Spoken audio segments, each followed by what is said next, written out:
PMTയുടെ news സംഘം ഇപ്പോൾ നിൽക്കുന്നത് ആക്കുളം വാതിലിൽ ചെറുവക്കലിലുള്ള പേപ്പർ മിൽ റോഡിലാണ്. ഒരു വർഷക്കാലമായി ഉദ്യോഗസ്ഥരുടെ അനാസ്ഥ മൂലം കുടിവെള്ളത്തിന് ബുദ്ധിമുട്ട് അനുഭവിക്കുന്ന ഒരു സംഘം വീട്ടുകാരാണ് ഇവിടെ നിൽക്കുന്നത്. നമുക്ക് ഇവിടെ കൂടുതൽ പ്രശ്നങ്ങളിലേക്ക് കടക്കാം. ഇവിടെ കുടിവെള്ളത്തിന് വലിയ പ്രശ്നം അനുഭവിക്കുന്നുണ്ട് എന്ന് നമ്മുടെ വാർത്താ സംഘം അറിഞ്ഞിരുന്നു. എന്താണ് ശരിക്കും ഇവിടെ അനുഭവിക്കുന്ന പ്രശ്നം? ഞങ്ങൾക്ക് വെള്ളം കിട്ടാറില്ല. വെള്ളം ഉടങ്ങിയാൽ 2-3 ദിവസം കഴിഞ്ഞിട്ടാണ് വെള്ളം വരുന്നത്. അഥവാ വന്നാലും രാവിലെ വന്ന് തുടങ്ങി ഒരു 10 മണിയാകുമ്പോൾ നിൽക്കും. വൈകിട്ടാണ് വരുന്നതെങ്കിൽ നേരെ വെളുത്ത ഒരു 6-7 മണിയാകുമ്പോൾ വെള്ളം നിൽക്കും.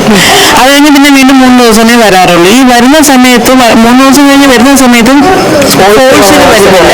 ഞങ്ങളെ ടാങ്കിൽ നിറയാനോ മുകളിൽ കയറാനോ ഉള്ള ഞങ്ങളുടെ ആവശ്യങ്ങൾ നിറവേറാനോട്ടോ വെള്ളം ഞങ്ങൾക്ക് കിട്ടാറില്ല.